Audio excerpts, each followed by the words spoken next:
The Wolf Warrior saves an African country from bloodthirsty native rebels. Hey guys, welcome back to the channel.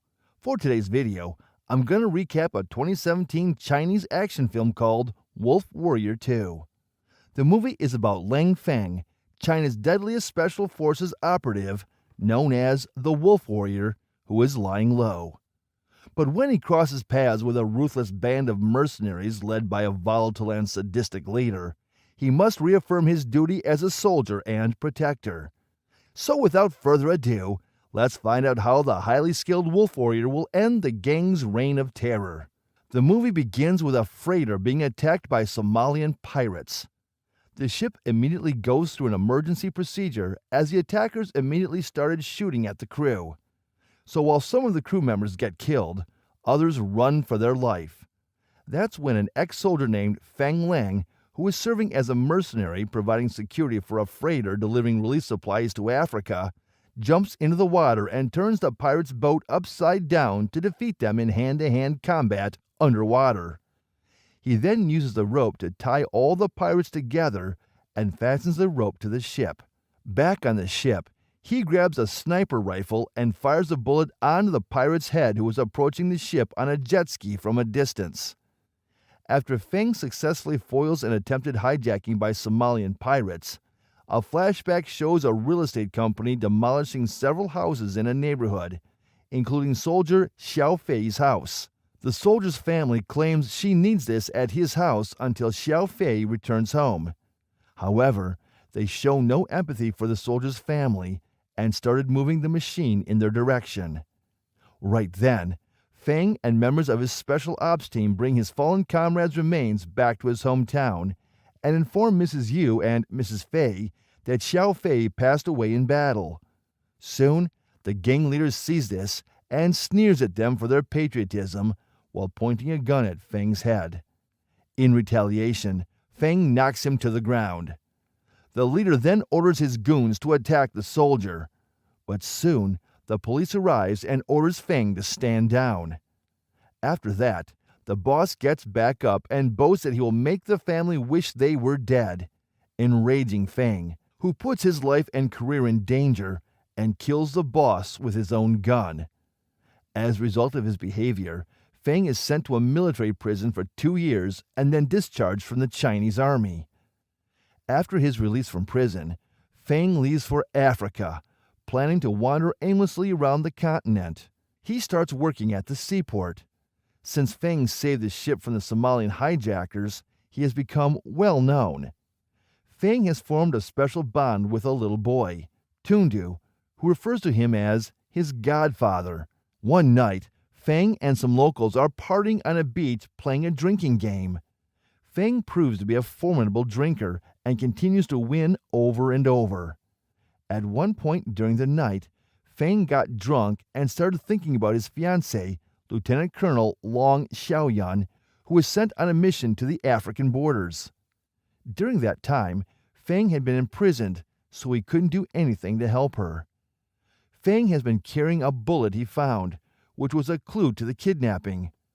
Feng has searched everywhere for information about the bullet, but strangely, no one has ever seen this particular type of bullet. Feng is persistent he will find the owner of the bullet even if he has to scour the entire continent. In the next scene, it is revealed that the extremist rebels launched multiple assaults and killed over 100 people in a village incident. Meanwhile, a state of emergency has also been imposed due to the Lamanla outbreak in the African continent. Quarantine zones have been set up across the country to contain the Lamanla outbreak, but unfortunately, people have lost all faith in the government's ability to handle the crisis. While some people are taking advantage of the situation and cutting the wages of the locals, before leaving the store, Feng asks the owner about the bullet, but he immediately denies knowing anything about it. Later that day, Feng and Tundu are relaxing at the beach with some locals when all of a sudden, the rebel troops attack the place. In retaliation, the government soldiers open fire and the place quickly turns into a battlefield. Feng and Tundu seek refuge at the local shop, which Feng knew was guarded by the soldiers. However, Soon the rebel troops enter the place and strong-arm the shop owner into joining forces with the rebels. In the midst of the chaos, Feng had to do something to help the locals, so he started fighting against the rebels. As the situation escalated, the rebels opened blind fire. Even a civilian evacuation bus was burnt to ashes. With bullets coming from every direction, Feng, along with a bunch of other people, somehow make their way to the Chinese embassy, the only place that could provide them protection. Seeing the awful situation, the Chinese Navy sent a fleet to evacuate Chinese nationals caught up in the Civil War. The rest of the Chinese citizens were then escorted to the harbor, where they waited for the arrival of the evacuation team. So while Feng and Tundu board a Chinese military ship, the ambassador urges the captain to send troops to save the remaining citizens, including Dr. Chen, developing a vaccine for Lamanla. However, the captain claims they are not authorized to enter the war zone. The ambassador then calls the African Prime Minister to send somebody to protect Dr. Chen, but it appears the PM is helpless and gets brutally killed by the rebels. Meanwhile, upon realizing that the ship will take him to China, Tundu attempts to flee. But Feng stops Tundu and promises him that he will safely bring his mother back to him.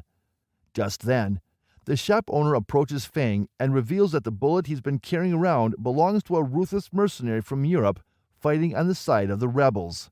With that, he also warns him that no matter what grudge he has against them, he should not pursue him anymore. That's when Feng overhears about 47 Chinese workers being stuck in a factory, including Dr. Chen. In a desperate attempt to track down the owner of the bullet, Feng volunteers to save Dr. Chen and the Chinese workers. Back at the rebel base, a mercenary known as Big Daddy is leading the charge to capture Dr. Chen alive. A prisoner reveals that Dr. Chen is at St. Francis, a Chinese-funded hospital. At the hospital, Rachel, a medical officer, and a group of other people are forced to reveal Dr. Chen's identity. To stop the rebels from hurting any more people, Rachel poses as Dr. Chen, while the real Dr. Chen attacks the man from behind. Unfortunately, the rebel shoots at Dr. Chen, and he gets severely injured. The rebel commander yells at her partner for killing Dr. Chen because they need him alive.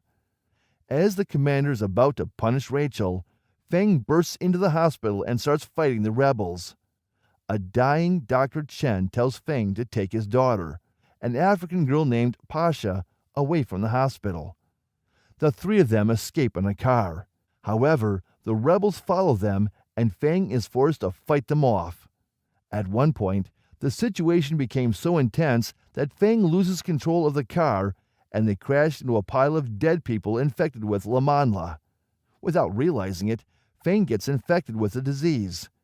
He pulls out Rachel and Pasha from the car, and later, with the help of locals, they continue their journey to rescue workers, including Tundu's mother stranded in a factory. In the meantime, rebel commanders tell Big Daddy about Feng being an ex-member of the secret special ops team from China who fought off his men bravely, which makes him furious, and he orders to kill all the people in the hospital with grenades. On the other hand, Feng informs the captain about the death of Dr. Chen and the Chinese staff. He also reveals that he is now accompanying Chen's daughter Pasha and Dr. Rachel.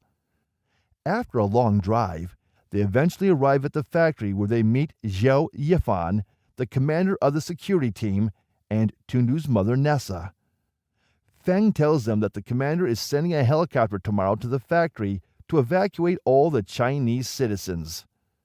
However, it appears one helicopter won't have enough space to evacuate all the people in the factory, which is why they were forced to separate the Chinese from the Africans. Seeing families separated, Feng assures them once help arrives, everyone will leave. The women and children will leave first, while the men will be evacuated after them. Later, a party was held for the workers, but unfortunately, it was interrupted by a group of gunmen sent by Big Daddy. In a state of chaos, many workers lost their lives. However, Feng and the other soldiers, including Zhu Yifan and He Jianggu, stood up against the attackers. Soon, Big Daddy noticed Pasha was alone, so he sent one of his men to kidnap her. However, Feng and Nessa somehow managed to save her. At this point, Big Daddy had no other option but to join the battle himself. He focused all his bullets on his nemesis, Feng.